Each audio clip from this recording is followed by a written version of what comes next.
G'day, Bone Daddies. It's AOS Coach, and I am talking Ossiarch Bonereapers. I have a special guest, the Mortarch of, I don't know, what are you? The Mortarch of America? A Mortarch of Mortarch in the OG. northeast, I guess I would say. Mortarch of the East Coast. Fuck, I'm butchering my words.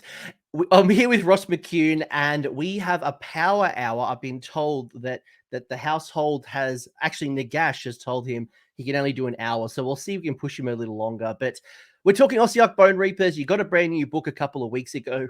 Um, it is pre-FAQ, folks, so anything we say here may be changed. And let's be honest, when I look at the Ossiarch Bonereapers book, there is a bunch of things that is either maybe going to change or points may adjust. So take it with a grain of salt that if we talk a lot about, I don't know, a Mortis Guard and talk about how amazing they are and they get changed, keep it in context here. We're doing the best we can pre-errata and FAQ.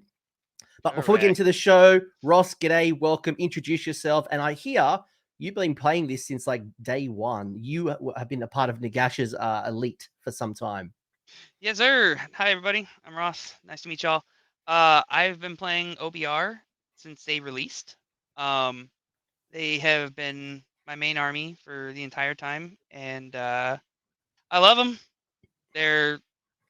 I've tried playing a couple other things, and they don't hit me the same as OBR does. I like the book. I like it. There are some things I feel could be changed for the better. There's definitely stuff that needs to be addressed in an FAQ. I'm also waiting for, but overall, I think we're in a good spot. So, trying to think here. How about I ask you a couple of questions first? Let's imagine that I have walked into my Games Workshop or my local store and I see this Catacross Special K looking at me and I pick up the books for the first time. Describe to me what type of army I'm getting into, and then I'll ask you what the difference is between the last book and the current book. So start me off. Give me a feel of like, are they a traditional death army? What are they good at? So they're kind of a traditional death army in the sense that you're going to be bringing models back to the army a lot. You want to focus on the healing of it. You have a lot of flexible spell casting in it. You have two really beautiful centerpiece models in Catacross and Arkan. Our terrain piece is fantastic. It's, I think, the biggest terrain piece in the game, if I'm not mistaken. Yeah, it's pretty big. It's a big footprint. The abilities they're all right. They're not as good as they used to be, but they're all right, and they can definitely be useful in the right context. But you're getting into an army overall that it's fun to play. If you like strategy, if you like playing an army that plays like an army, you'll like OBR. It's very much run regiments, run them together, make everything work in a combined arms. Yeah, like when I think of this army, and if you are new to OBR, imagine like a Roman legion, imagine like the Greek 300, right? You operate not independently, but your strength is better unified, and you will see heroes issuing commands, and more than just the traditional commands. We will get into the rules very soon, but you are not a very shooty army. You do have some shooting support, but not necessarily you don't have a lot of shooting in your army. It's very much about elite durability, less hordes. Like you're not going to run the 60 zombies, or you're not going to run lots of like crappy single or double wound units. You are running elite guard, elite bodies that can pack a punch.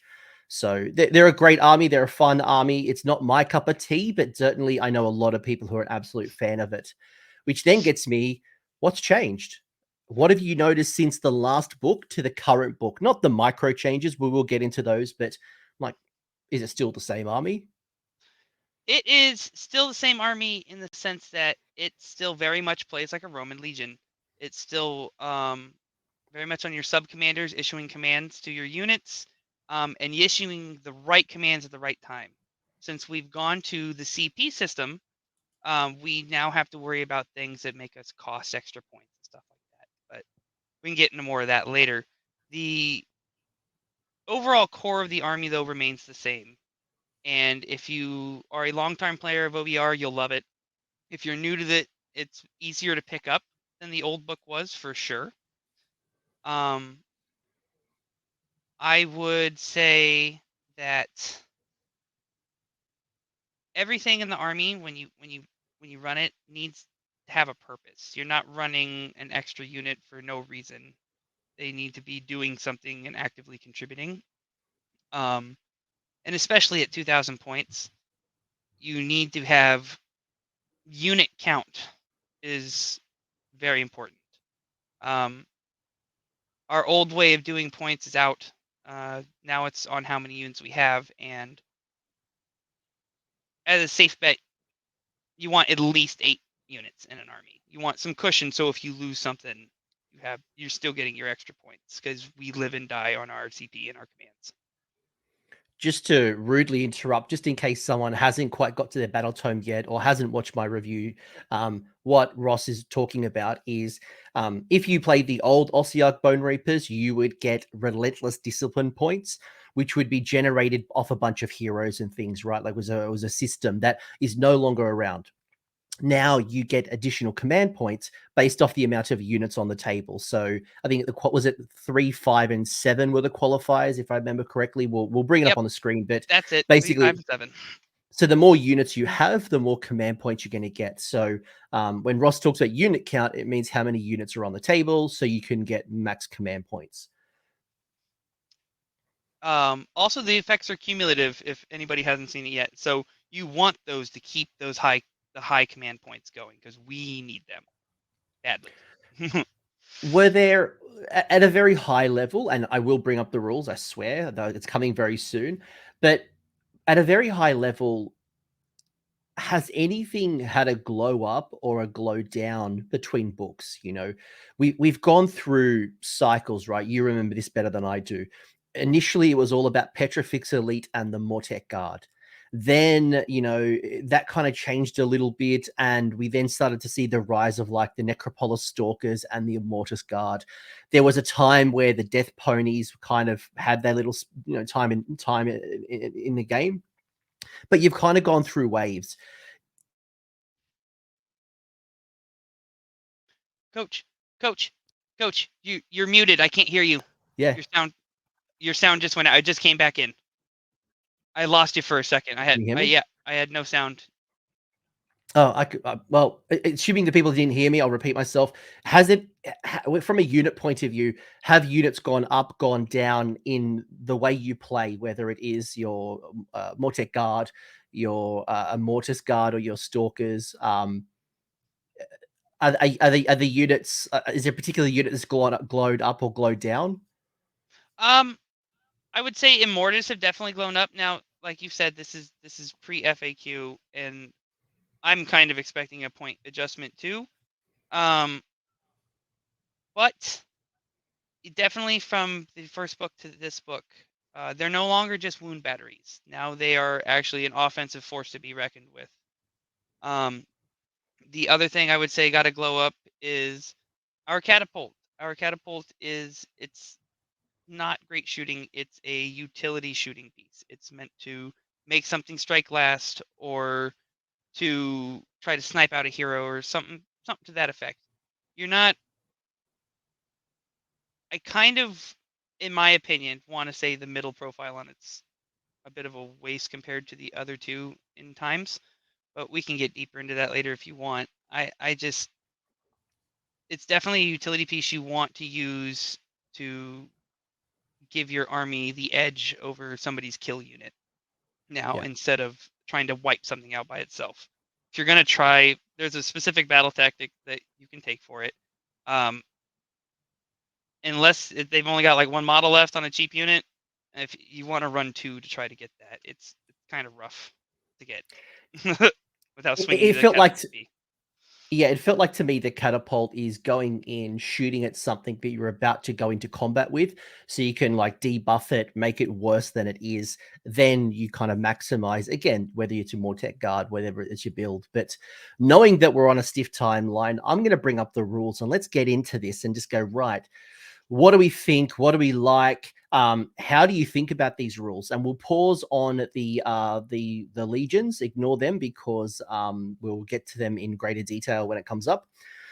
But talk to me about the ranks brokered by descent. Is this something that's important to you when you look at? I mean, for me, like what you're mostly bravery 10, right? Like not a lot of things are going to be affected by battle shock, even if you didn't have this rule. Yeah, correct. It's nice. It's nice not having a phase that we have to worry about. I completely agree with that. But the only units that would really be impacted by it, I would think, in our army would be Mortec. Other than that, you're not running enough models and anything else that battle shock's going to be an issue. Um, Yeah. so it's really for if you're running 20 or 30 blocks of Mortec, and we're paying a premium for ability that's only useful for one unit out of our army. It's all right, you know, but I could not have it, and the army would function just fine, in my opinion. Basically, if you're new to the faction, it means that you don't need to keep a command point up your sleeve for a battle shock test if you happen to be running the Mortec guard. But otherwise, this is like it's a cool to have, but it's not really a big thing for me. In my opinion, there, Coach, I would have liked to have seen it changed to make us immune to things that interrupt command ability usage. I feel that would have been more themey to what our army is supposed to do and does, as far as lore goes and such. And it would justify the points that we spend for the ability across all of our units. Yeah, if you got that, I'm pretty sure like people hate the Lumineth Cathalar. Now, Yeah. like they hate that one unit. Well, they hate multiple Lumineth units. They would just hate you as a person, I think, if you did that. Facts. You're not lying. I'll tell you that. It's true, like it's true. Your Deathless Legions is another one, or sorry, Deathless Warriors. Your 6+ ward save that hasn't changed either. You got a 6+ ward, which is nice. The only thing that's changed about it is that we don't have to be in range of a hero or a leader unit anymore. It's just there now. So it's nice. It's not it's everybody has it in death. So Yeah, I guess it means that you don't have to be thinking about every unit having a support hero now. So if you happen to be running, let's say your 5, murder ponies, your death, what are they called now? I've called it Death death Riders. ponies so often. Death Riders. Death riders, thank you. I call them murder ponies so much, I actually forgot their name. But like, you don't have to have like a Liege Cavalos following around just trying to chase up with those ponies to keep the deathless safe. You've got it now, which is great. Which kind of then leads into the Nadirite weapons as well, where basically exploding sixes. If you roll a 6 to hit, you get 2 hits. You still got to make your wound and your save roll. Do you build like when you look at this rule, Ross? Maybe this is the one I want to hear from. Do you build around units that have like the most amount of attacks in order to spike the 6 to hit? Do you look for things that will pair off the back of the extra attacks? Like, how do you look at Nadirite weapons? So I love the fact that it's across the whole army now. No matter what melee weapon you use, you're going to get an Nadirite weapon. That's fantastic. Much better change from the old way that they did it. Um, as it stands now, if you're looking to maximize it, you're running it in on Mortec. That's going to be your biggest generator of it in our army. But really, you want quality off of it. So, like my go-to is either a 6 unit of Immortus or 6-man unit of Stalkers. Pop and power Nadirite on them, so now it's on 5s, and you've got quality attacks going through that you're getting additional hits and making wound rolls. I had hoped previously that they would change this to generate mortal wounds, but I can understand why that would be broken and why we don't have it. It makes a lot of sense. So this is a nice compromise on that, I feel. The spell giving us the ability to do it on 5s is much appreciated. I'm glad we kept that. And you're so if you're let's say you're running a 2-man unit of Morgas, right? you're not going to rely on those 6s exploding. It's nice. That's a great addition at -2, 3 damage on those halberds. But you're not on 6 dice. You're not going to rely on rolling 5 6s. It's just not. It'll happen once in a while, sure, but you can't rely on it. No, have it in the back of your mind that the potential damage output might be an extra dice. But are you going to go in thinking you're getting an industrial amount of attacks from your Morghast? No, No, not. not at all. And I wouldn't reinforce a unit of Morghast specifically for that reason either. I wouldn't reinforce a unit of Morghast for any reason. To be fair, I'm going to Costs be are honest, at. mate. When I saw that the Morghast Harbingers lost their 3d6 charge, I got a little bit sad. I got really sad. That was a rule that I used to love. I know a couple of people would use that as like be able to jump over screens and then get into like that juicy center. But as soon as I saw that rule lost, I'm like, oh. Yeah, 100% agree with you. It was like, well, that sucks. I'm not taking the other ones, the Akai for a 5-up ward. It's not worth it. The 3d6 was where it was at. Yeah, the 3d6 was awesome. Okay, but anyway, so Nadirite weapons, nice. Volume of attacks is great. The way you're thinking about it, and we will show the spell lore, like we always do. So Ross mentioned earlier being able to modify this, whether it is bringing this down to a 5+, and there are other ways you can interact with your attack profile, like extra Ren. So things like your Mortis Guard, things like your Mortet Guard, your Stalkers, your Necropolis Stalkers, kind of fit in that good category for this. Oh yeah, definitely. Also, if you got to charge Arkin into something, he hits on 4, so any 6s you roll are additional hits on his sword and staff and his spirits there, not on the mount attacks, obviously. Catacross, another great one. He procs all his stuff on 6s, so you get him into a hero and he will do some work. Speaking of work, you're now getting a whole bunch of extra command points. So we mentioned earlier, Relentless Discipline as a mechanic from the old book is gone. Great, in my opinion. It means you can play with rally and redeploy and all that attack and all that defense. And there are some extra Ossiarch commands that we'll show you on the next slide. But Ross, you mentioned earlier that the way you look at your list is amount of units. So you can see that you get an extra command point when you have 3, when you have 5, when you have 7. So if you happen to have 7 units on the battlefield, you would get 3 additional command points in addition to obviously going first, going second, Coach, blah, blah, blah. Coach, the Relentless Discipline is wrong. You get 1 for 3, you get 2 for 5, and you get 3 for having 7. So you start with 9 if you go second. You get 6 for having the whole thing. Yeah. It says the points are accumulative. You have 1 extra. Yeah, so you get. Point. Yes, Oh, no. I mean you receive 1. The numbers are wrong. It says 1 1 1. It's supposed to say 1 2 3. So right, it doesn't. I'll bring up the book. Keep going. You get a whole bunch of command points. You get a whole bunch of extra command points. You need them to start. You need them to do everything in our army. They are the most important thing that we get. Yeah, you're right. You're 100% right. I'm sorry. I just didn't want people to have to see it and be like, oh, this is. Oh my god. What the book says. Cool. So it's one. Yeah, the book. Yeah, so the book says you get 1, you get 2, and you get 3. So you get a whole bunch of extra command points. That's a lot. I can't believe I didn't pick that up. You get a lot. Oh yeah. Yeah. You get 8 for going first. You get 9 for going second. That's huge. The thing is, people are going to be used to playing with our old points and how we generated them, and a lot of the times you would spend a point for +3 movement on everything because you had so many. And now you have to be much more careful with where you use that movement at so that you can get through a second turn or have points left over in a second fight phase to do all of your abilities. It's no longer free range, just spend it willy-nilly. Are there any particular, and we'll get into the Ossiarch ones in a second, but now that you've got access to all that attack, all that defense, rally, redeploy, are there ones that you like more than others from the universals? Yeah, I have been enjoying redeploy. It pairs nicely with one of our new command traits.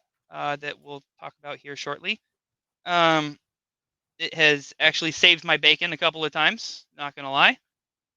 Redeploy, and then Overwatch. Now that we finally get to use it, our version of Overwatch, Unleash Hell. Unleash Hell. Um, Shooting a 15-man chosen unit that charged at me and making them strikes last was pretty nice. Who are you unleashing hell with? Is it the catapults? Catapult. Yeah, okay. Mm-hmm. If so, it's min range 6, but if the whole unit doesn't end wholly within 6, you can still Overwatch at them. Yeah. Not too bad, not too bad at all. Let's get off that screen because it's showing my horrible error. Can't believe I didn't pick that one up. Jeez. I'm sorry, Coach. I didn't mean to call you out like Jeez. that. Jeez. No, it's my mistake. It's all right. Even a broken watch is correct twice a day. That's what this stream's all about. But you do have a whole bunch of extra commands. Oh yeah. And I'm not going to read these out. Basically, only Ossiarch Bonereapers can use these. You can issue them. They have basically you can issue them more than once. You can issue these commands, which is great. It means if you want to have multiple, I don't know, counter strikes, you could. But there's a whole lot here. And for me, when I look at this, my heart sinks a little bit because as a new player, I'm like, now I'm probably overwhelmed with choices. So as an experienced player, you're thinking, yes, I've got all these great resources and tools at my disposal that I can really respond to the game as it kind of unfolds. Mm-hmm. How do you, as an experienced player, look at these commands? Are there ones that you think you're using more than others? And ones where you're always going to use your Relentless discipline? Like, help me as a new player. Oh, okay. All right. So, as a new player, you're always going to want to use you're going to want to save some points to use bludgeon in your combat phase. It's a bread and butter. +1 rend is always good. Doesn't matter what you're fighting, unless they have no save zombies. I mean, you're looking for a +1 rend. Counter Strike is amazing, especially for Mortec. We're on 4-ups to wound. It's our great equalizer, I like to call it, for the amount of dice that we generate. Being on 3s can catch somebody really off guards with how many wounds that you will put out using that. The fact that you can use it in the charge phase so that you can still use an ability in the combat phase was a nice design by GW. I really like it. The reform ranks is a very situational useful, but very useful. If you can learn to retreat properly, it can totally remake a game for you. I've used it to redeploy, or basically get a unit of Immortus out of there and take out all of the heroes in one go. It is very powerful and something that new players need to practice using correctly. Yeah, a lot of players refuse to use retreat. They like to try to fight themselves out of combat. And obviously, just to call this one out, it might be obvious to some people, but things like your Death Riders, great example where you retreat and charge, and you go back into unstoppable charge where you do mortal wounds on the charge. So just that constant cycle of mortals. Unfortunately, you don't trigger extra Nadirite weapons like you used to on the charge. They used to give you an extra on a 5s, but again, being able to cycle and do some extra, and you also can do a 3-inch pile in, so it just makes them a crazy combat unit if used effectively. I 100% agree with that. The other one important for new players is the +1 ward. Impenetrable ranks. They have to be picked as the target of an attack, so you cannot use it if you're getting hit with a spell or an ability. I've seen that brought up a couple of times in some groups, and learning where you can use it and when to use it is very important, and learning where it trades better than either +1 save or, if in the case of Mortec, making them just ethereal. I was about to call that out. Is that this will compete with this is going to compete with Shield Wall, so you can't go 4 up unrendable then a 5 up ward. It's one or the other. Yes, correct.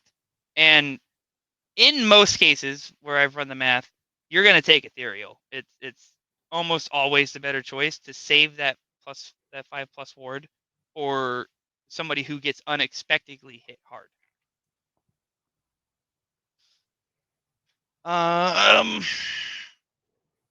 Constructs. If you're running lots of Mortec and you find them not in combat,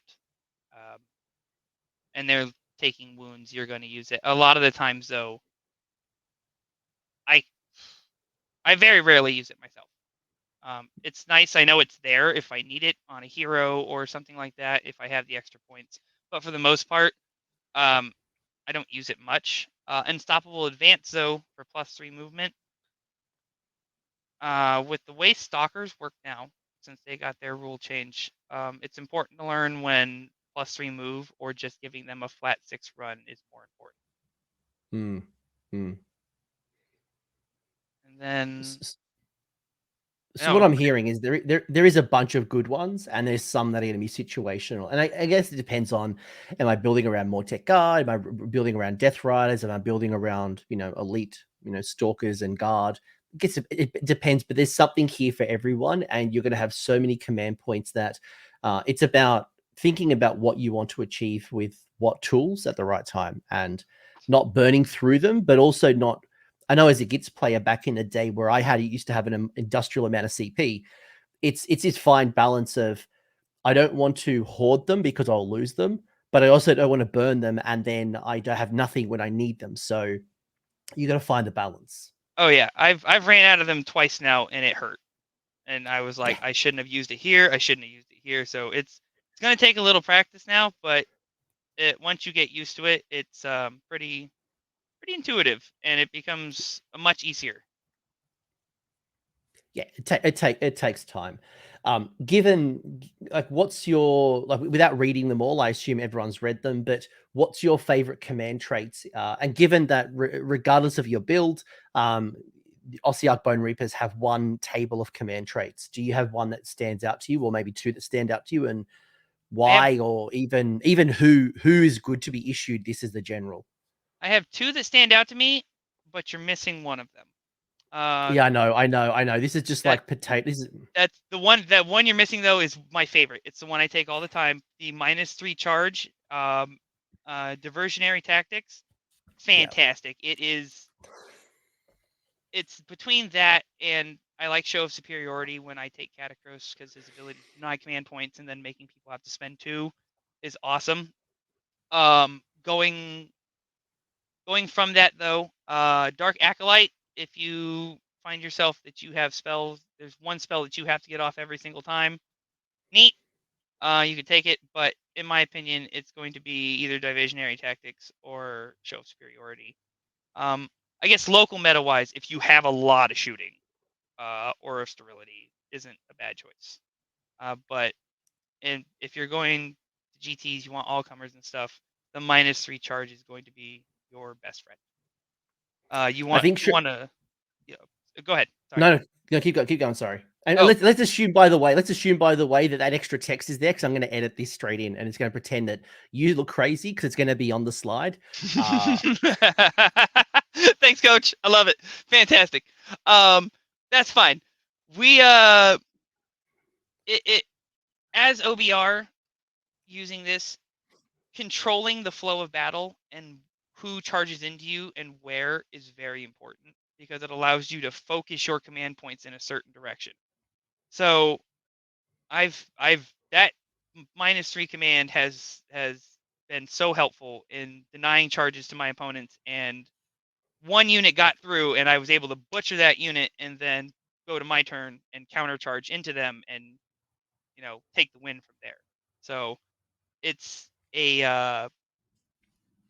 I hate to say auto take. I hate Nah, saying that, but it's it's close very to it. strong. It's very, very strong. Very strong. It No, look, it is very strong because like you just think about what the Corn Demon Prince used to do back in the day, where you'd halve run and charge rolls. It can deny someone's grand strategy where they go kill X, or they have something that they need to, and like you put it on a unit with a decent sized base, and it's a big aura. It's a really big aura. Oh yeah. You combine that with when we get to our new spells, the anti deep strike reserve spell, and you can really control where your opponent can bring things in from. And it's uh once you practice with it, you'll learn to love it. It's great. Yeah. I know Show of Superiority will probably need a slight FAQ or errata. It seems like talking to the community, people are unclear of how the sequence might operate. Like, if I'm about to issue a command and then you force me to do two, but if I like, it's just like the sequencing seems to get people off. So, look, to me, Oh, I think it's kind.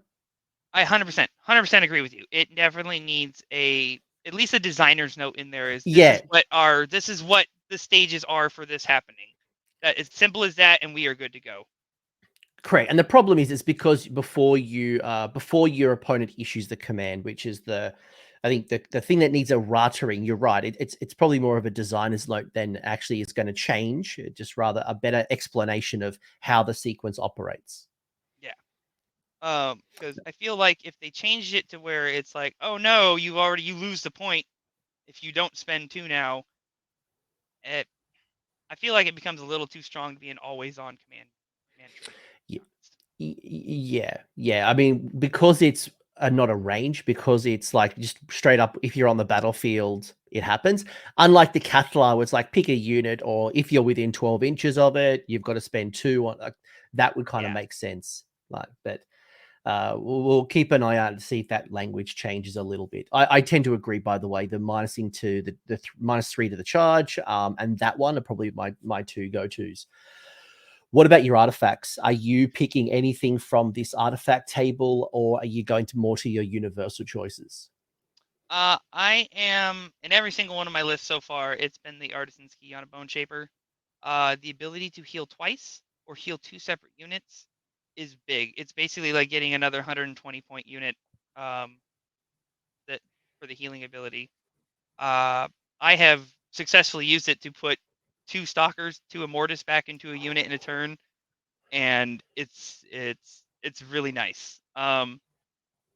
The ossefactor, the cartouche, it's it's all right, but it's only a 9-inch. You have to be wholly within it, so you're not keeping that many units that close to him for it to be as useful as the Artisan's Key can be.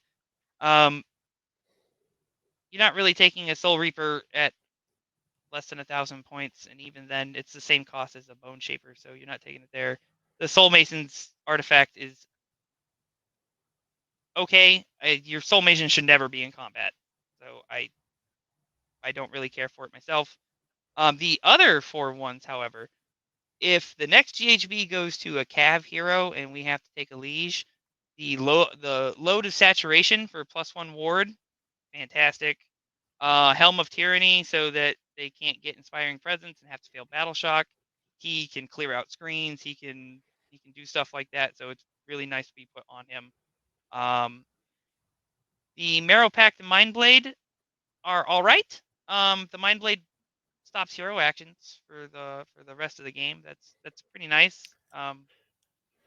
If or I mean, I guess if you manage to hit like 3 or 4 giants at the same time with it and shut off all their hero actions, that'd be pretty cool. But other than that, Yeah, but what's the likelihood of you surviving after that? Like, it's yeah, sure. exactly Like, that. just shut off my monster. Like, in theory, Mind Blade sounds really good. Like, if you had like a Vampire Lord on Zombie Dragon style monster hero, yeah, Mind Blade would be great because you could survive the punch, go kill something, and then go carry on killing more.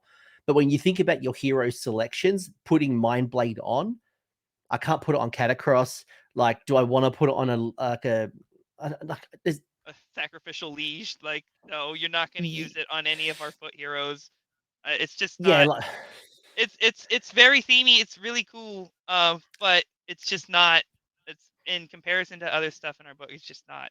not going to do the job. You have better Yeah, things. I'm on the leash. I'm putting on the Helm of Tyranny instead of the Mind Blade. Like All, getting in, like yeah, that's all right. We all kind of day. agree, and we will get to the Gothisar, well the ossefactor in a second because I do want to get your opinion. It's a brand new unit. I'd love to hear what you're thinking about it. So All right. stay tuned. We'll bring that one up, but we're going to go through and power on before Nagash tells you that it's time to return to Shaiish. Talk to me about your spells. I'm going to first say you have a great spell lore. When I look at this, I thought all 6 were sexy. My problem is which ones do you pick first? And obviously, the good news is that Arcane the Black and is it the Bone Mason both know the entire Yep. spell lore? Is it the Bone Mason? Soul Mason. Yeah, he knows the Soul entire spell Mason. lore. Yep. He knows he can cast 2 spells, unbind 2 spells. He knows the entire spell lore. Um, he's great. I don't know how often you'll take him at 160 points. But if you got that void to fill, he's a great unit. And having access to the lore is fantastic. I love all of these spells. Um, I use pretty much all of them except for Soul Release. I use situationally, but I want to say almost all of these spells are used in every single one of my turns. So Rank me your top. So especially like with Arcane the Black, you don't have to make this choice. But let's say I don't have Arcane. Let's say I have a bunch of like small wizards that mhm. don't know the entire spell lore. What are the ones that you always choose as your first choices? Empower Nadirite weapons because you're gonna have a big block. You want to put that on 5+. It's an auto take. Um, in my opinion, I'm stuck between 2. It's usually depending on what I'm playing against, unless I have an all coverage list. But reinforced constructs. If you're playing a lot of mortal wounds, or you got a lot of mortal wounds in your local meta, man, a 4+ against mortal wounds is just awesome. Uh, but drain vitality, -1 save, -1 hit. You can't go wrong. It's basically like giving your unit another +1 rend. It makes somebody have to spend for +1 save on a unit now that they have an auto -1 on there. So you don't have to worry about that. It's a very, very good technical spell. So I tend to run, if I'm not running Arcane, I'm running 3 casters, and those are the 3 spells I am taking. Protection in the Gash is obvious. It's a great little spell. Arcan has abused this for the end of days, and it makes perfect sense. I love it. But I do want to talk about, by the way, Mortal Contract. I've had it, someone cast it on me as a Gargant player, and it grinds my gears because they pick like one that shoots as well. So I'm like, shit, do I not shoot? Do I just like, so My many mortals? my favorite place to use it is on Marathi because you're just getting those wounds. You are just guaranteeing you're getting those wounds. It's so annoying. But I do want to ask you about the new spell, Soul Release. It's a brand new, it wasn't on the old book, and I think it is interesting, but it is very situational. You take this to a tournament as one of your 3 choices. Let's say you don't have Arcane the Black, and you're probably not going to use it half the time. That's true. So it's a very situational spell. You're really looking for this on a unit that has the whole spell lore, so a Soul Mason or Arcan. Um, Other than that, you're probably not taking it. It's too situational for anything else. If if you have a lot of Beast of Chaos players in your local meta, take it. Take it all day. It'll save your life. But other than that, no. It's for somebody who knows the entire spell lore too. Oh, hey, I need this. Yeah. Yeah. Like if you're Another going to your local game store and you've got this like really good Stormcast Eternals player and you want to beat that particular person, take Soul Release. If I'm going to a tournament and I want to do really well, it's not one of my spell choices unless, as we've talked about, I know the entire spell lore. Yeah, and I saw a thing for it. I want to see in the FAQ either a designer's note or just a clarification on whether Arcan's +6-inch spell range applies to the range on this spell. If it becomes an 18-inch bubble with him, or it stays a 12-inch bubble. So I think it's I think it's 12 because it doesn't get I think it's 12 too because it becomes an aura is what it looks like to me. It does, correct. Yeah. but people are getting hung up because it says the range of this spell must be measured from the caster, and they're like, well, he increases spell range. So I just want to see a designer's note that says either yes it does, or no it doesn't. That's Yeah. all I want to see. So, Play it conservatively until Yes, the FAQ. Don't be correct. going around trying to convince people, because you're only setting yourself up for failure. If the errata says yes, it does extend it, then you've gained an extra 6 inches. Yep, exactly right. What about your legions? So you've got 6 choices. Are all 6 of these as consistently good or bad? Are there ones that stand out to you? Is it time for Null Myriad? I've been waiting for a day where Null Myriad is like the meta choice. And look, I'm going to put it out there.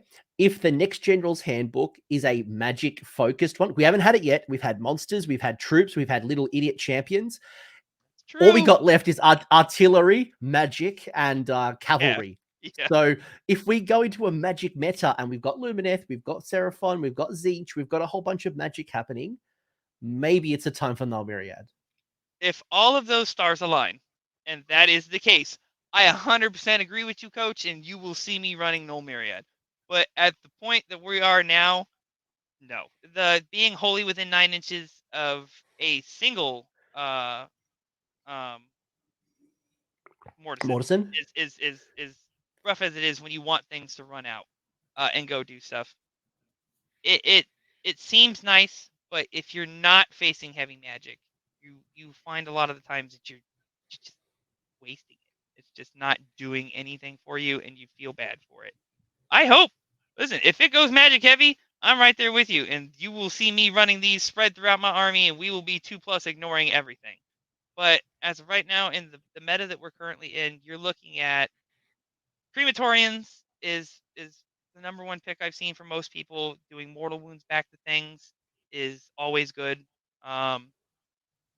Petrifex Elite -1 damage. You're basically a free ward save on our big things. I like to run that. I have a Catacross list that runs that and mostly Stalkers and Immortus and just takes advantage of it and it's +1 save, +1 hit. Mortis Praetorians. This is if you want to run horses. I know people are going to say Stellaire Lords. No, Stellaire Lords are if you want to be themey and you want to do that, that's perfectly fine. That's viable for you. If you It's want pretty to, it's pretty underwhelming. When you look at pretty Staliac underwhelming. Lords, Yeah, it's you're pretty like, you can underwhelming. re-roll charges. You're like, oh, is that Woo, all? that's great. That's fantastic. You're not taking it. Mortis Praetorian, you're going to use that with a unit of horses, and you're going to ruin people's charges, throw mortal wounds out on people, and just be obnoxious. Mm. Ivory Host. I like Ivory Host personally. A lot of the times you find stuff attacking us. We're getting some damage here and there somewhere, and now you're getting 2 additional hits for every 6, and suddenly Nadirite is really good. I love the fact that they included a designer's note on it, specifically for the spell. I wish they would do that more often with things that could be controversial. So Oh, hopefully going forward. they've started doing it this year. Like when you look at Gloomspike Geats, so you've looked at a couple of the books this year that have like these competing spiking off a spike. They have clarified it and said no, it only works on the 6. So yeah, keep it up, Yeah, I GW. keep it up, Uh, GW. I love that. That's pretty much where you're at. If you're running competitive, most likely you'll see Crematorian Petrifex. There will be some people out there trying the Mortis Praetorians out to try the technical stuff. Um, if you want to have fun, run some Ivory Hosts. Throw some models out there. The paint scheme's pretty cool. Not gonna lie. So I'd love to see an Ivory Host army out there. There you go. Before we move on to the next one, I just want to get a really high level here. Talk to me about the archetype. You don't have to tell me like the in-depth version of it, but when I run, let's say, Staliac Lords, it already points me towards your Death Riders. Like it's obvious. When you look at the others, let's say it's Mortis Praetorian, Petrifex Elite, does it focus you on one particular build, like let's say Mortec Guard, or do you find that it's robust enough where you could build around Stalkers and Mortis Guard? And obviously the same is true for all of the other sub-factions. So when you look at Mortis Praetorian, for example, is it fixed to one particular unit type? I don't. It's not fixed to one particular unit type, but in this particular for their particular command ability, it definitely helps the Death Raiders more than anything else. You're not charging more often than not. You're not charging extra more tech in against somebody or something like that. You can. You can, but the Cav are going to give you the most bang for your buck on the ability with them doing portals. Petrifex Elite, same thing. If you're running Petrifex, it's most likely because you're running the big guys. You want to run lots of Stalkers and Immortus. You might have a small unit of Mortec in there to grab an objective. If you're running Crematorians, I like it. I'm running a 20-man with a Harvester behind it that's keeping them pumping out mortal wounds and putting models back into it. So it's been a lot of fun. Ivory Host, though, I feel is kind of a sleeper. I feel you'll see more of it as it goes on because it does put out a lot of damage in the trials that I've ran with it. But you, Daliarch Lord's really, like you said, it pushes you towards horses. Crematorians is going to push you towards running more tech. If I had to say, I would say more tech backed by harvesters in a Crematorians focus list is what it's pushing you towards. No Myriad, you're going to take as many, not as many. You're going to take at least a minimum of 4 Mortisan units to give you coverage enough for the 9-inch bubbles. Whereas, Ivory Host, you can run anything in it. You can throw pretty much anything in OBR into it, and as long as they take damage, they're going to benefit. It's a really nice build all, and I feel like you'll see that more going forward as the months go on. By the way, when I asked Ross this question, it's obviously not if you're running, I don't know, Mortec Guard in a, I don't know, Staliac Lord list. Sure, you can do it. Like if you've Oh got an yeah. idea, you can do it. It's just we're thinking about this from the most competitive point of view. How are you thinking about the list design? But hey, you do you run the list you want to run. That's just If how it we're currently thinking about it. if it makes you happy and you love playing it, 100% play it to your heart's out, have fun. That's what it's all about. I'm purely talking from a competitive standpoint. That's it. Yeah, So y'all have fun out there. Believe me, that's what we're here for. it's your hobby, which brings me to the Mortisan, whose hobby seems to be giving off some pretty cool refined creations. You have a generic looking hero, right? 5 inch 4-up save, 5 wounds. Like what you're buying here is not the melee profile, not the generic profile. You are looking at a single cast wizard, which has a spell which is called Empower Ossification. And realistically, it's actually for the refined creations where basically you can pick a unit wholly within 12 inches, whether it's a harvester, a crawler, or a morghast, and you can apply one of 3 effects, whether it's improve rend, ignore the first wound or mortal wound in each phase, or you can, with a missile weapon, being our catapult, you get 2 hits instead of 1 if you roll a 6 to hit. So talk to me about how you look at this. Is this a good unit? Is this one that you bring in only in particular builds? Do I have to take a crawler to maximize the ossefactor? So the ossefactor it suffers from the fact that it's at 120 points and it's at a very competitive price point for the other heroes in our book. Its ability is nice if you're running 3 units that can benefit from the spell. You're not going to get a lot of bang for your buck off 6s explode on a single catapult, realistically. Um, the accelerated qualification, first wound or mortal wound caused is ignored. Is okay. It's not bad to have, but for 120 points, I'd rather have a healing ability that's bringing me back models. That's just my way of looking at it. The ossified barbs +1 on melee weapons sounds great on Morghast, except that if you're taking Morghast, most likely you're taking Harbingers. They're dropping in and they're past the phase where you're going to use it, so you have to wait a whole turn around before you're going to get to actually use the ability on them if they're in range. It's hard to recommend at the price point. If they dropped it 10 points, it was 110, it could fill a niche. I've a lot of times ran lists where I had 110 points left. And I'm like, man, I would take him if I had 10 more points or if I had he was 10 points less. He really requires you to take him in a list that's taking 3 units that are going to benefit from the ability. It's just not Mm. worth it on a single unit.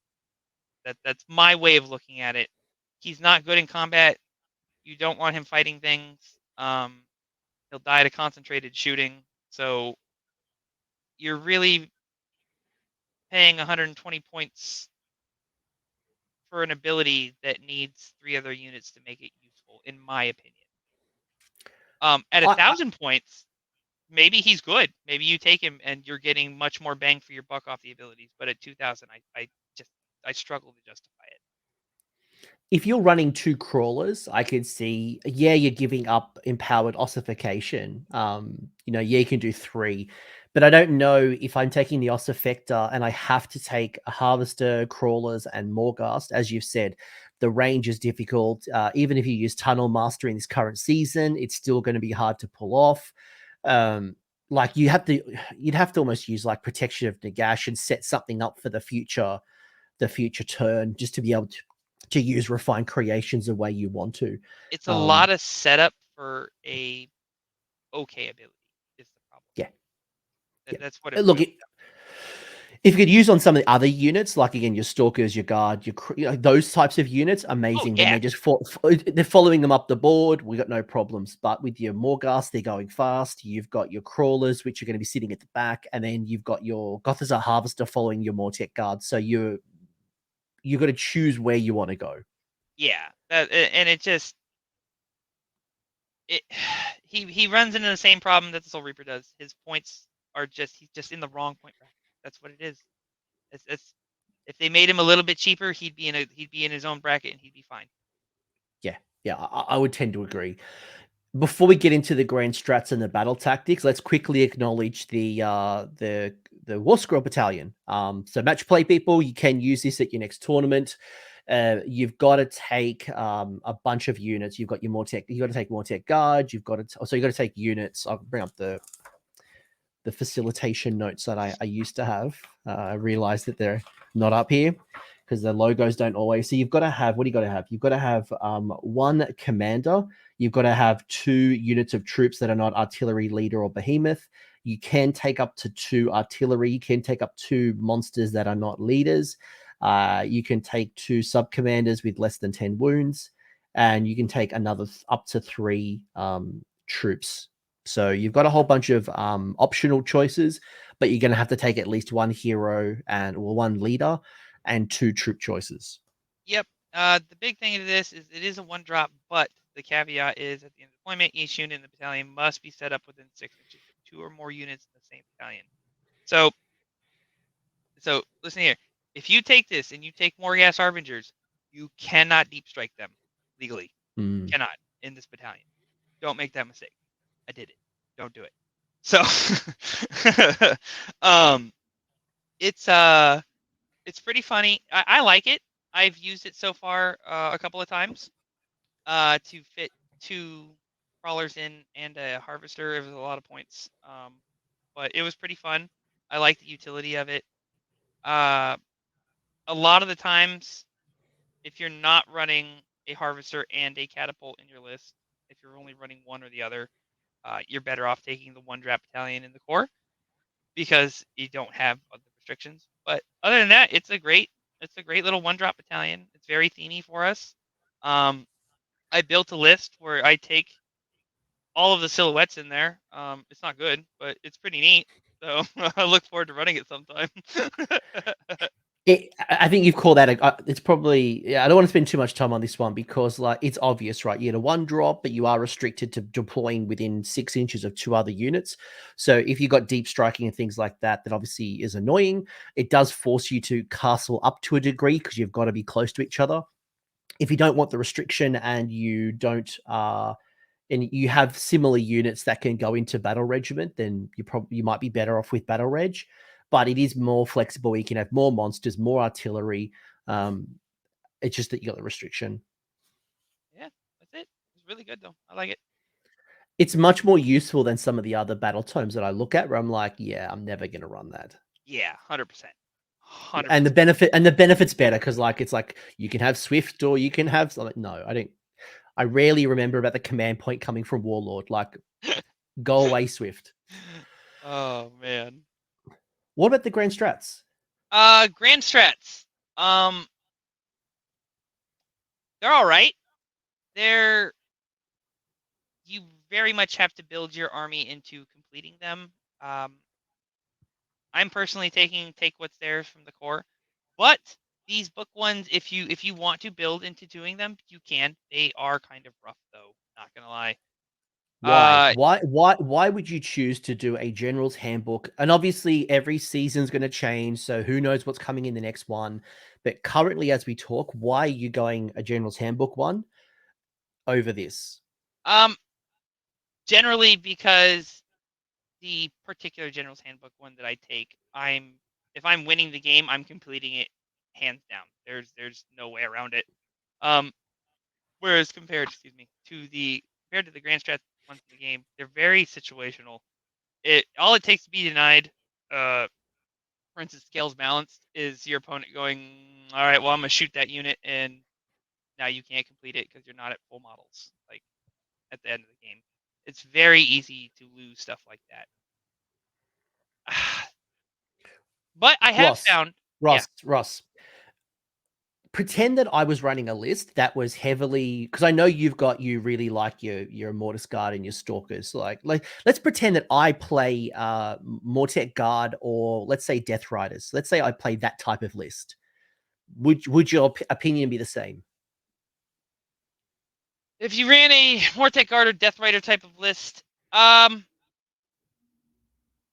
I guess not so much. Because you're more focusing on those particular units, so you'll take a lot of them. You'll try to keep them as healed up as possible and stuff like that. It's you could totally take scales balance and make it work that way. And I've found now.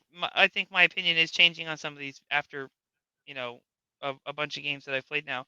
In that I'm having a lot of stuff alive at the end of the battle that it's not missing models. So I guess I'm still looking at the grand strats from my first initial impression of seeing them, and after playing a few games, they're a bit easier. They're a bit easier to get now than I originally thought.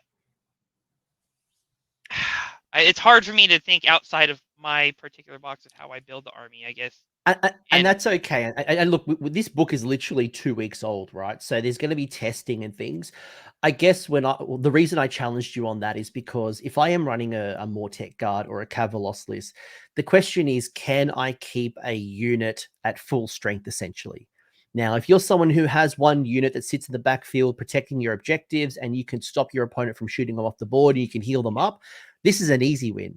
But if you're not running that type of unit, or you've got all your blocks of Mortek are going in for the kill, yeah, it makes it hard. And I don't think there's a right answer just yet. And given that we've got a general's handbook probably in the next 3 months, yeah, what I don't want to tell people is like it's that one, and then let's say next book it's trash, or maybe there's no grand strategies. Who knows?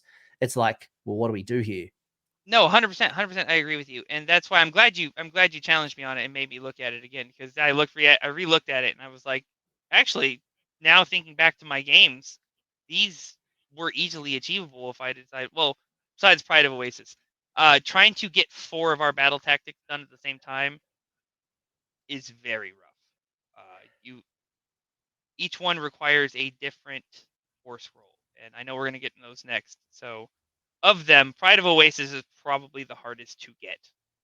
Um, I Textbook think Conquest, creation and termination is one that I actually would be really curious to hear from you this one, because how survivable are your Mortisans? Because you've got to have more Mortisans on the table than enemy heroes, and in some builds that can be really tough. it can be. I've seen people out there only running one Mortisan, and I don't, unless you're killing all of their heroes, I don't think you're gonna achieve that one. But for most part, you're running 2 to 3 Mortisans per list. So if you can get in there and you know kill their heroes, which our stalkers excel at a lot, I'll tell you right now. You can definitely get that. It's definitely achievable. Keeping them protected, it's why I run blocks of Immortus in my list, offloading the wounds off into them. If you're not taking bodyguard units for your Mortisans, though, I would not recommend doing this. It's they are light on wounds. They're only a 4+ save. Like you said, this GHB's out, here in a couple months, and that not being able to be shot might be gone. We might not have that no more. So it's we need to be prepared with how squishy our heroes are that we can lose them very easily to concentrated shooting. So be careful in taking that if you're not taking bodyguard units for your. So what I'm hearing is right now the General's Handbook has got good ones. You probably would go there. They're a little bit more restrictive. If you're running a very heavily Mortec Guard or Death Riders, that one might be achievable and not a bad option. If you're going to run the Creation and Termination, you want to run more than one Mortisan, and you probably want to be running a bunch of units that can bodyguard and transfer wounds from the Mortisan to another unit in order to keep that hero alive. But you wouldn't run just one because, yeah, my long strikes, if I just pop that, there goes your grand strategy. So having multiple options is going to be helpful. And then textbook conquest. It sounds really easy because you're like, oh, if I'm winning, I should have all the objectives. And then you hit a 5 or 6 objective max. We don't know how many objectives are on the next one's coming in the next one. And we don't usually have our units spread out like that to go grab all the objectives at once. So it's I just be careful with it, with knowing what battle plans are being played and such. Then we go to the battle. Thank you, by the way. And again, I think a lot of testing, and I think next General's Handbook, hopefully we go back to a 12-month season. Things will settle and it will make a lot more sense. But right now we're on that weird middle point where, look, Yeah. if I was you, I would be testing a whole bunch of these grand strategies. So when Yep. we get to the General's Handbook, we know take what's theirs is easy. But what do I do in the news book? With your battle tactics, and I'm conscious of time, waiting for Nagash to return from the temple, the pyramid. Not calling your wife Nagash, by the way, just the supreme overlord of the undead, and you have to bow down. You're fine. Don't worry about it. It's okay. It's fine. She Very can't good. hear. What about your Oh, battle man. tactics? Without going through the individual battle tactics, Mhm. are there ones that you use often? Are there ones that because turn one is always a difficult one in this current battle season, right? Mhm. A lot of people go to Desecrate, which I hate burning in turn one. But do you have a good turn one battle tactic? And how do you look at these? Again, at a very high level, we don't have to go to every single one in micro Oh, yeah. analysis. So looking at them, they're require you to take certain war scrolls to achieve them at all. So, um, the easiest one to achieve out of all of these is going to be the one with the Capitalist Death Riders. If you're taking them, it's a gimme pretty much of a battle tactic. Sculptor's Entourage is one of my go-to ones. I have Immortus with a Mortisan all the time. They are running together outside of our territory. They like to go grab objectives. It's an easy one to take. I have a crawler in my army usually. So remorseless bombardment is possible to achieve. It's not easy, but it is possible to achieve. So it's one you want to look out for. Um, the other ones, though, you're taking 2 units of stalkers for one of them. Usually you want to concentrate that into one unit. So it's not one that I do that often, or that in my practice has really helped. And then 3 units to have models returned. If you're running lots of more tech, hey, this is the one for you. You can get this. Get them into combat. Put models back into them. Easily achievable. It's almost a gimme. So just depending on how you're building this army and what war scrolls you're taking, it depends on what battle tactics you're going to get. The reason I say that the Pride of Ossia grand strategy is so hard is because you got to get 4 of these. So it takes 4 war scrolls and doing each one and making sure you get them all to achieve. You can do it. And You can do it. Definitely. but a lot of them are Hey, very specific. Like you've got one tied to Death Riders, one tied to Mortis Guard, one tied to Mortisan, one tied to Stalkers. So if you've got a blended force, yeah. But do you want to build a blended force just to do your 4 battle tactics? And I hate the idea of having to sacrifice your General's Handbook ones and forcing you to do forcing you. Then yeah, yeah, not for me. 100%. Before I move on to your list, is there anyone here that you would use in turn one? Oh, anyone I would use in turn 1? Yeah. So depending on what map we have, I've used Sculptor's Entourage, +3 movement on both of them and running them, or I've had used Tunnel Master effectively to run them and then teleport him next to him. So Sculptor's Entourage is definitely one you can take. Trample the Defiant, I don't like to use in the first round unless I'm going second, because then you can guarantee a charge. Otherwise, you're kind of just throwing a unit of Cavalos out there and hoping they don't die. Which you don't want to give up 170 points that way. It's not a good way to live. The other three, if you're taking 2 units of stalkers, you can potentially do it. We have enough movement that you could run into I, close I enemy was territory. I was thinking Edge of Obliteration, but do Yeah, you want to? Do you it, want to? Like you can if not you usually. can, You're but you you're probably you're don't want usually to. just you're hanging them out there to dry. Usually at that point, so either Yeah. you're hoping for a double turn to get them out of there or get them somewhere else, or you're hoping they don't die, and that's just not a good way to play. So if you're going all in though, and you got 2 units of 6, hey man, go for it. That's a large chunk to remove. So maybe you'll do it, but I would not recommend it myself. Yeah, At just lower points, if you're doing it, yeah, you could possibly. That's a thing, but not at 2,000. Unfeeling recursion, unless they're, I could see you using it if you're running a lot of Mortec and you're placing a shooting army and they shoot up your Mortec a lot in the first turn, and you're like, all right, boom, boom, boom. I spent 3 command points to bring D3 units back to each one of these to get a command point. To get command trait. You could definitely do it. I'm sure. I feel though it, like it's it's a situational. It's very a situational, situational. very command point costly. You're min 3 command points to use it. So But burning 3 CP to get your battle tactic, if that situation arises, makes perfect sense. yes, exactly. So it's very situational though. Keep that in mind for Yeah, yeah. everybody. If it happens, if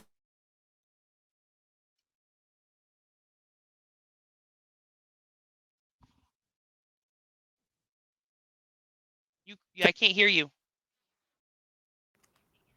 I can hear you. Might Oh, be your there you go. headphones playing up. You're back. You're back. I can hear you now. Yeah, I think it's your head. I think it's your headphones playing up. I can hear you the whole time. It's all Okay. good. Stupid ass headphone. What I was saying. Sorry. Sorry. That's all good. We all can't have professional streaming stuff like me. Um, but you've given me a list, and this is the list that you've been playing around with. And again, just to remind you, if you're catching this late, this is pre FAQ and pre FA Rata, so points may change, rules may change.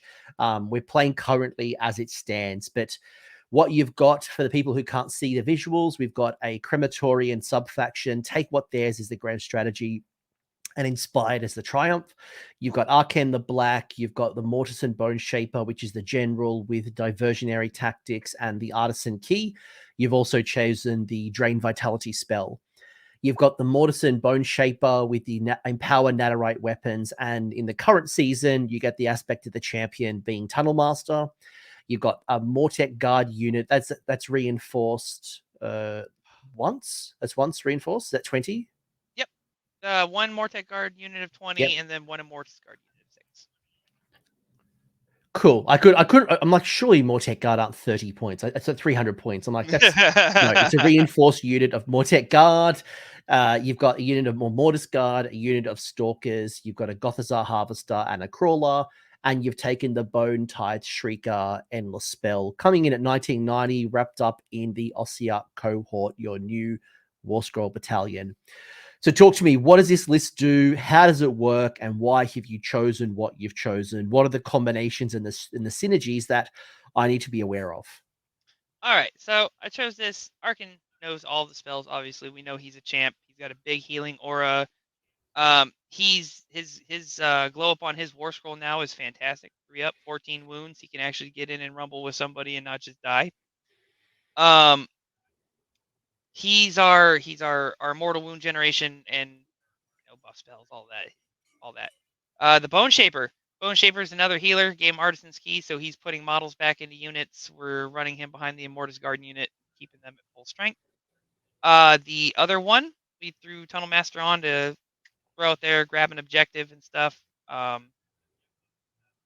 Empower Nadirite weapons because usually I'm running the Stalkers out after him since it's a solo unit. They can run and charge all over the place. I use them to go hunt down heroes or hunt down screen units or cav units, stuff like that.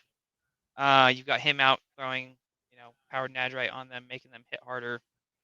The Mortek Guard, they are there to go take the center of the field or an important objective that I want and die, do mortal wounds, and come back. That's their whole thing. I want them exploding like little bombs and coming back to me. Immortus Guard are tanking wounds for all my heroes there. And then pre-FAQ right now, they are beasts in combat combining with the Harvester. You're going to make something strikes last, and then you're going to have your Immortus Guard swing twice at -2 damage. 6 of them's giving you 18 attacks. 3s into 3s, -2 damage. It's just awesome. After that, What's making like I want to pause for a second on a Mortis Guard because I think they're the unit that's likely to get changed in some capacity. What makes them good? What could change? And if it did change, would you still run guard or sorry, a Mortis Guard, or what would you do if a change occurred? so what makes them so good right now is the fact that you've got 5 wound bodies that are a 3+ save, 6 up ward.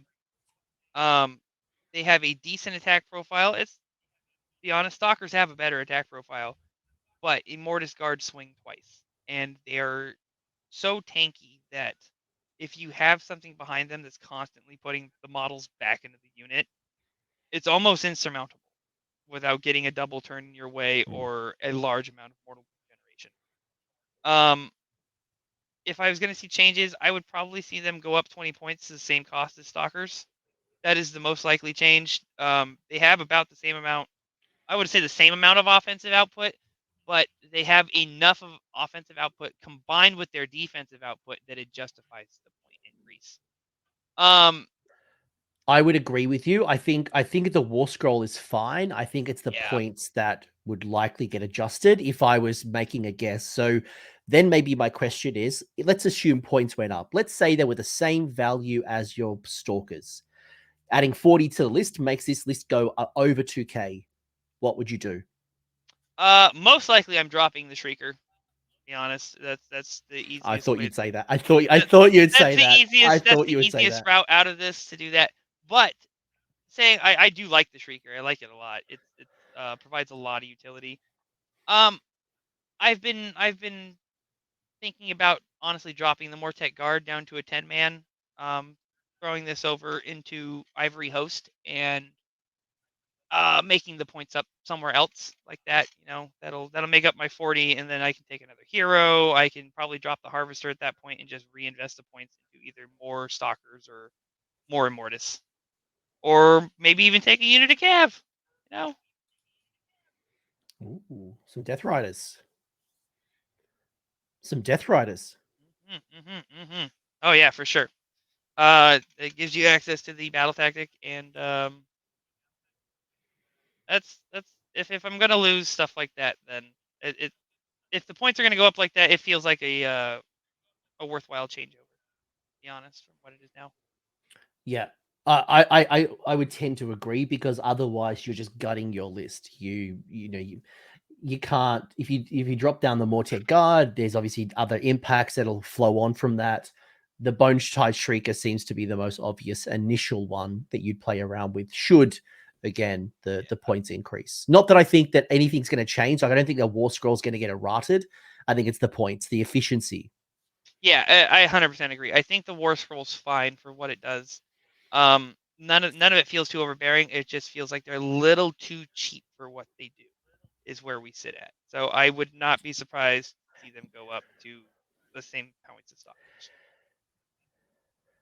In saying all of that, I play Gits and I love my squigs, and I'm surprised they only went up 10 points. So maybe they won't change. Maybe GW is just going to close a blind eye, focus on 10th edition 40K, and deal with it when the new General's Handbook comes up and the points get readjusted. So That maybe there won't be any changes. that's what I'm kind of thinking is going to happen is the fact that we'll get our FAQ. They won't change points here, but the new GHB comes out in 2 months, and we get our point changes come the new GHB. It's already in print. It's already ready. They're just getting it out ready to ship out worldwide. So at this point, so we'll see when the GHB comes, or if the FAQ drops and we have point increases. Yeah. So, but I would expect it the GHB. I think when I look at this book, I'm quite excited because again, I'm excited as much as I can for an Ossiarch Bonereapers. It's not one of my favorite factions. I'm not playing it, but when I looked at the book, I'm like, yeah, there's a whole bunch of builds, right? I can do stalkers, I can do crawlers, I can do mortis guard, I can do mortet guard, I can do murder ponies, I can run special K catacross, I could run arcan, I can run them both, I can run them differently. But actually, I had one more thought before I ask you for your final thoughts. And I should actually bring this back up. Is Nagash. I think I'd be remiss if I didn't talk about Nagash. The reason I say this is because when I look at Catacross, Catacross is incredible. Catacross was always incredible. It was that his abilities were too fixed to Mortis Praetorian. Now he is giving you, while he's still got the Mortis Praetorian keyword, he still benefits you a lot more now because his Warlord is unlocked. So not a more, he's more beneficial outside of Mortis Praetorian is what I'm trying to say. But I want to go back to Nagash. Do you like Nagash? Would you run him in Ossiarch Bonereapers? And if you did, what type of list would you run him in? And answer all those questions. Absolutely not. He, I feel like I feel I knew my questions were going to be too long for your answer. I knew it was coming as a no. I feel like they absolutely missed the mark with his force scroll again. I don't know. I Why? feel like Why? Why? What's happened? his points do not justify the abilities. You gave us Saloon Shrine ability on a 965 point model. That's on a free land piece for another army. We have to pay almost 1,000 points for it. He's just not. You So he's can't take 965 at the moment. you can't take anything else meaningful in an OBR list with him. You're taking min units of Mortec at that point. Maybe a unit of Immortus to offload some wounds from him into, but you're not going to get very much usage out of his abilities. Now, if you're playing at 3,000 points, hey, take a 2K list, throw him in it, and let him bring stuff back. That's pretty dope. But even then, you're still you're paying so many points for a unit that's just he's just not good. They're not. I don't see anything redeeming on his war scroll that makes me go, yeah, 965. This justifies that. That makes a lot of sense. All right, Ross. I wanna isolate the problem here. Nagash War Scroll. Did it improve? Nagash's war scroll, did it improve? Um, yes, yes, it improved slightly. Agreed. I agreed. I think you got a 5-up ward finally, which has been the big bugbear. I think his war scroll improved. Just isolate the issue here. War scroll is a great war scroll. I actually really like the war scroll, and I would happily run Nagash as a war scroll. Yes, The correct. issue is that he's now gone from 900 points to 965.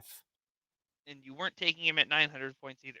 So the 65 points didn't make So sense. Ross, if Nagash went to 900 points, would you take Nagash in an Ossiarch Bonereapers? No, if Nagash went down to right around the Archeon level, I want to say, or the maybe down towards like towards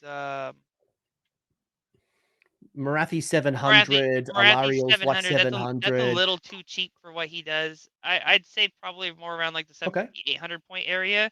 You would realistically look at running him for fun and stuff like that, and you could take some stuff in the list. But we are just too point intensive on our units to take a 1,000 point model. Is what it boils down to.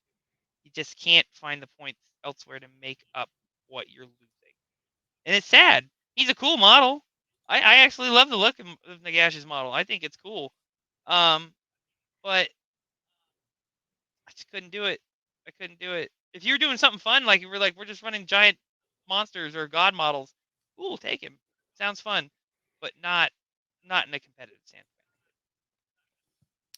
What I'm hearing is that if you run Nagash and you're love Nagash, like run him, he's a great war scroll. The problem is the downstream effects is that by putting one half of your army into one model, what do you run? And I guess for me, if I ran Nagash, I'm just running Mortec Guard. That's it. Like I'm running a bunch of Mortec Guard, and it was almost like what they did in Nighthaunt back in the day, where it was like Nagash and Nighthaunt. It was just like flooding the board with cheap chaff, clogging up the board, regenerating. That's really all you did. So if you want to do that, you absolutely can. Is it the most competitive and viable? Probably not. But I think we both agree that the points is too restrictive and it has to sit around the 800 mark, whether it's 780 to 940 somewhere. That is kind of the sweet spot where you'd actually consider him as a good choice. Yes. Yeah. Oh, definitely. If he was down around there, I would consider him more than he is now. But at the price point that he is, he's just not in a competitive standpoint. For fun, definitely. Take him for fun. Love him. Great model. But in a competitive standpoint, he's not worth it. It's too many points, and you're already struggling with points. So my last question for you, given again conscious of time, is what advice do you give me as a player? You are doing incredibly well in the competitive scene. You've done both tournaments. You've got a massive amount of experience from your time playing this faction. What advice would you give me as a player who is either okay at this game and like wants to go 4-1 or wants to really do well competitively? How do I look at OBR? How do I play? Just give me like what final advice you give me, and then we'll kind of wrap it up. Um, if you wanted to go 4-1 and stuff like that, what I would tell you is get the practice in with how you want to build your list. Figure out first who you like in this army. What models speak out to you, and build your list around them. And then figure out and plan your battle tactics out on how you're going to get those models to do them. If you're taking one of our grand strats, make sure you focus on how you're going to achieve it with our units. Um, and then be conscientious of the fact that our models are a premium, our units are a premium. So you want to spend them appropriately. Just just like in the real military, you don't want to spend lives unnecessarily. If you get what I mean. And it's the greatest resource we have. So if you're going to sacrifice a unit, make sure it's setting you up for later in the round to get back more than the points you're losing on that unit. It's very important to do that. If you can learn to trade well above your points with this, you will do absolutely fine. And that's the biggest thing is learning where to trade your points. So get the practice in, and once you learn our little nuances, you will fall in love with this army. I promise. I think my final thing as well. So you're 100% correct because you don't have any allies. You don't have any cheap bodies, right? You don't have that unit you can just throw away, screen, take objective early, then the opponent charges you and then you charge them back. Your bodies are elite and they are a premium.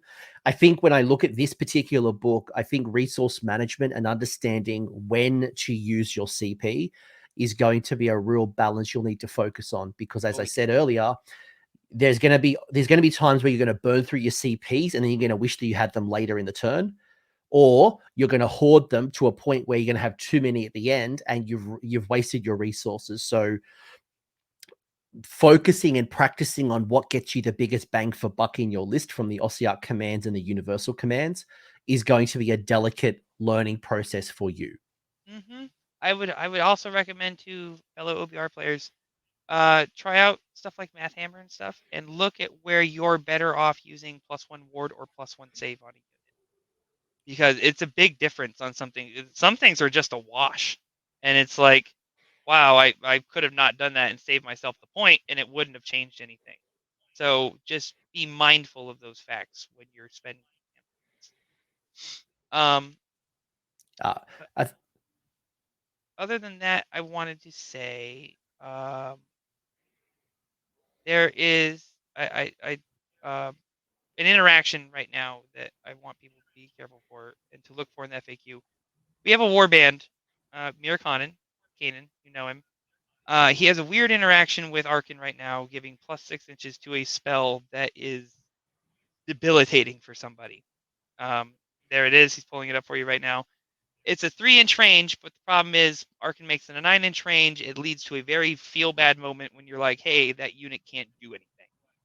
I wouldn't be surprised to see this get the Volk Morton treatment on his spell, where the range cannot be modified in any way. So if you're using this right now, um, be prepared for it to change, because it's I personally don't think it's going to stay around. It's a very feel bad spell, and it feels like it deserves the Volk Morton treatment. To be honest. Yeah, rules is written, you can probably enjoy it for a couple of weeks. Rules is intended, it doesn't feel like that's what they want you to do. So just that's why I say always play conservatively, because then if they rule it in your favor, you've only gained something. If they Yes. rule it against you, then the way you've been practicing and thinking about your army and building around certain tactics, you're back to square one. So that's how I always think. Like, just play conservatively when it comes to your rules, Yeah. and you can never be disappointed. Um. Ross, any shout outs? Any people you want to say thank you to or say good day? I know Bushy's been on you a little Oh. bit. Oh yeah. Oh yeah. Listen, I had a bunch of people that were like, I better get a shout out. All right. So Tyler Bushy, great guy, love him. My main guy there. He runs our events at one of our local stores. He's fun to play against. He's a fun guy. If you don't know him, get to know him. I also play with Marcella. She's great, Marcella Hello. I hope I pronounced her last name right. I sometimes get it wrong. Um, Marcella's been on the channel many times. The queen of Daughters of Cain. oh yeah, oh yeah. I play against her a lot. Sean Allen, great Stormcast player. I play against him all the time. Um, my buddy Ray, he plays Stormcast, or not Stormcast, Slaves to Darkness and um Korn a lot and Nurgle a lot. He's our big Chaos player. Um, Another buddy of ours, Mike Mullis, he runs Realmgate Rampage. He plays BOC. Um, there's so many people here. It's big. Oh, my my best friend here, Joshua Keel, he runs all the Du Bois events. He plays Corn. He has helped me become the player I am through a lot of practice and a lot of time. So, shout out to him. And yeah, this has been great, Coach. I'm sorry I had to cut our time a little bit short. No, no, I'm sure we'll get you back at some stage. Given the FAQ and erratas will come, you'll go to tournaments, we'll get some better experience. I'm going to ask you one final question. I'm going to be a little bit cheeky. One final question. Is there any armies in particular? Let's say you're going to a tournament right now. Is there any armies that you're concerned about, or you think that you will have a bad time against? And would you have any advice? Like, yeah, is it slaves? Is it beasts of chaos? Is it like a magical supremacy? Are you worried about new Seraphon? Like, is there anything that kind of like is a yin to the yang to OBR? Oh yeah, for sure. Zinch. Zinch is always a problem. A lot of mortal wounds, a lot of spells, a lot of shooting. Lumineth. Lumineth are the yin to our yang, if you will. Uh, they have a spell that makes basically it increases the cost of all your command abilities by 1. So now you're spending 2 for everything. It is very rough on us. That combined with their mortal wound shooting is very hard for us to counter. Doable, but hard to do. Um, those I'm looking at those. KO have a lot of shooting as well, even though it's low rend. It's a lot of quality shooting. But if you're facing melee centric armies, if you can outlast them, you'll win. That's where I look at it. It's we are a very grindy army, and we love to fight other melee armies. So look out for shooting and spells, mortal wounds. The new Seraphim book. Um, the previews look great. I'm looking forward to hopefully getting a box myself because they look fun. Starborn has a lot of mortal wound shooting. So then my last question for you, just to follow on from that is, I swear this is like a tag on, Keep is going. She hasn't come you've in yet. talked a lot So. about range. No.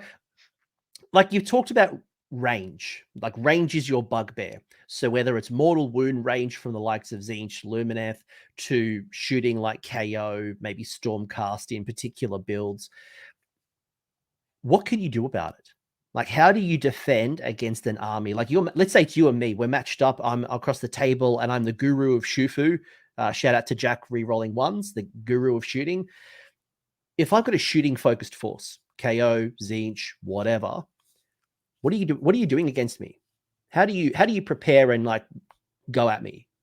uh, Keeping the heroes within range of the Immortus so that you're not picking them off. I am trying to deploy as much as I can in cover, to get that sweet +1 save, and I am just hoping to weather the shot. To be honest, a lot of the times you can't hide from it because either they can teleport to be in range, or they have enough movement they can be in range of you, so you can't really hide. You put yourself in a position where you're either getting +1 save, or you're making them commit a unit to shoot at you that you can then get to in the next turn and get rid of it. So that's where you're looking for your counterplay at. I for the new KO, if you can get into melee with them, man, they will melt. They will melt. That's the hard part, though. And the if I'm trying to think here, for as far as Zinch goes, a lot of the times you're not going to outmagic them, even if you're taking Arkin with you. You're just kind of hoping to deny some spells and that you can weather the storm. That's really all we can do. And luckily, they gave Mm, us more healing, so we can actually bring important models back now. Because before, if anybody's played this army knows, back in the bad times, if you lost Stalkers or you lost Immortus, they were gone. That was it. They were yeah. just gone. You couldn't rally. You couldn't do nothing. Now, now you're, you know, now you have a chance to bring those models back and actually make it different. So, um, just be careful. Be careful and be mindful of the terrain. Be mindful of setup and knowing that you're going to get shot, and try to make them shoot at things you want them to shoot at. I guess is my way of saying it. Like, Ross, correct me if I'm wrong. Would this now then mean that like being one drop is going to be great? Because especially right now where you have some armies building around the sharpshooters, so we know they're 4 drops, some people going warlord to get the extra artifact. So being able to go one drop, whether it's Ossiarch cohort or battle regiment, is going to mean that you'll have a better chance if you go up against these ranged armies. You get to dictate the turn of the battle, whether it is you give them first to waste a round of shooting, or you advance up the board, cap some objectives, and then hope for the best. Um, does this also make you think about the value of a crawler being able to extend your power to be able to shoot at some of these castle builds like Lumineth, Seraphon, and Tzeentch? Very Um, much so. and I guess as well, maybe like the bodyguarding stuff. Sorry, just to finish off. The bodyguarding, because as you said, like sniping off your heroes can suck, but by having some units that bodyguard and absorb the wounds keeps those heroes around. It means those shooting armies can't snipe off your heroes early, and you can then regenerate and do your thing and absorb it a bit better. Yeah, the expansion of wounds and bringing back Immortus have made that almost necessary. I took one of my games against Ogres. They shot 10 wounds into Arkin with 2 cannons, and I offloaded it all into the Immortus. 2 died, and then it went to my turn. I brought both back. So it was just like, this is so much better than how it used to be with keeping our bodyguards. And it's it's the crawler, for instance. The crawler is awesome. It definitely allows you to project your power, and with rend on it now, no longer just, oh well, I'm just gonna take +1 save, and now don't care, threes, it's fine. Now you're making them actually have to take a save on it, and while our damage should go down, I heard a lot of complaints about that. It's the price of doing business. They gave us a lot of cool abilities for the catapult now, so Get used to using them. They're awesome. Once you learn to use them properly, they're actually better than flat 5 damage. So there's how that goes. Yeah. Um, shoot. I'm thinking here. I'll say one more. I'll say one more thing while you think of any final thoughts. Don't be afraid to use the finest hour in the first turn. Yeah. Like if your opponent is going to shoot you and you think that they can shoot you and they're going to go for like Arcane the Black or a particular linchpin in your army it's built around, use finest hour. Oh If yeah. if that extra +1 save can keep you around a little longer, then like the last thing you want is that key hero sniped off the board. Oh, for sure. And for the you don't have to worry so much with OBR anymore. You can go first. It's fine. We are fine going first. Especially if you're taking Catacross. I'll tell you what, go first, pop his aura, +1 hit, and then let him come to you. It's great. It's it's fantastic, to be honest. If next season doesn't require me to have an unnamed hero, I might just run the 2 named guys together in a list. Um, it's you're no longer stuck though. We can survive a double turn now if you plan accordingly. We used to not be that way. It used to be if you double turn OBR, man, we were gonna lose. This is terrible. Now you can survive one and still keep going, and it's a big change. It's very nice to be brought up to 3rd edition standards where everybody else at finally. Um, the other thing is don't be afraid to retreat more tech. I see too many people, Coach said earlier in the thing, where they just want to sit there and they want to fight it out. I tell you what, retreat more tech, rally them in your opponent's turn or in your turn, and then heal them. It's great.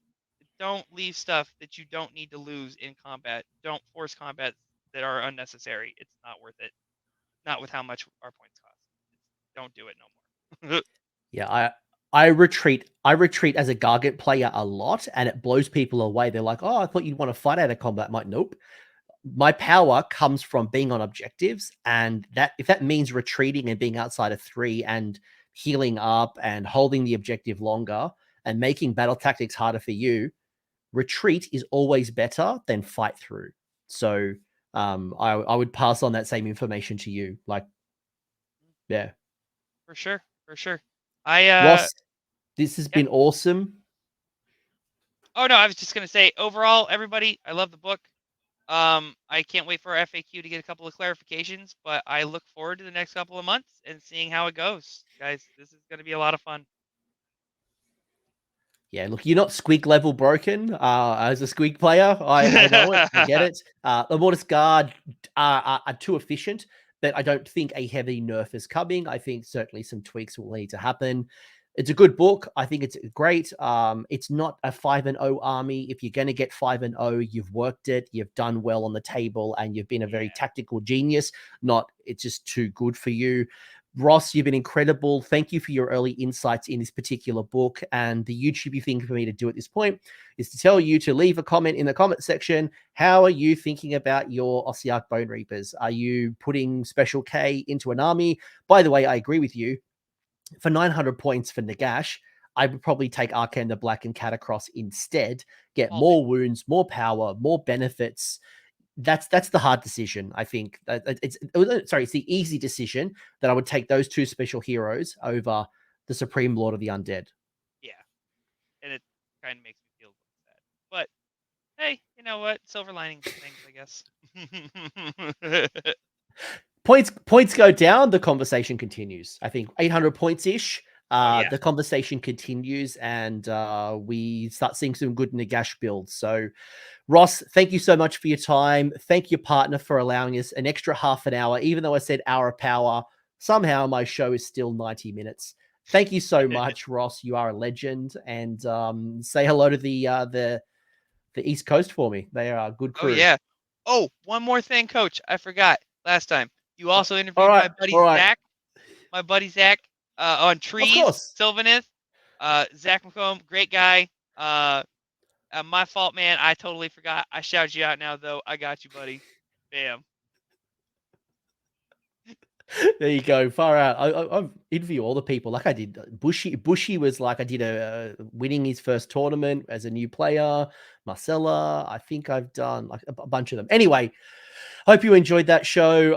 Leave in the comments section what you're thinking, how you're building. Is there stuff that we didn't talk about? Like, and I know like Ross and I are not big fans of the Morghast, but is there something that we have missed in the Morghast that you're like, no, actually, you've missed this, and this combines really nicely?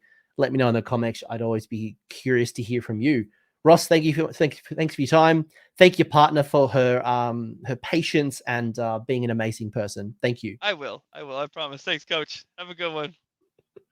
Thanks, everyone. Bye. Bye. Thanks for hanging around until the end. I hope you enjoyed that video and you walked away with a few new ideas. Now, if you did, I would love it if you pressed like on the video, as well as left me a comment with your thoughts. The conversation will continue over on Discord, and the link is down below in the episode description. I also want to give a massive shout out to the AOS Coach patrons and YouTube members who are supporting the channel and the growth that you're seeing here. So cheers, you are all bloody legends. And until next time, don't roll a double one on a spellcast.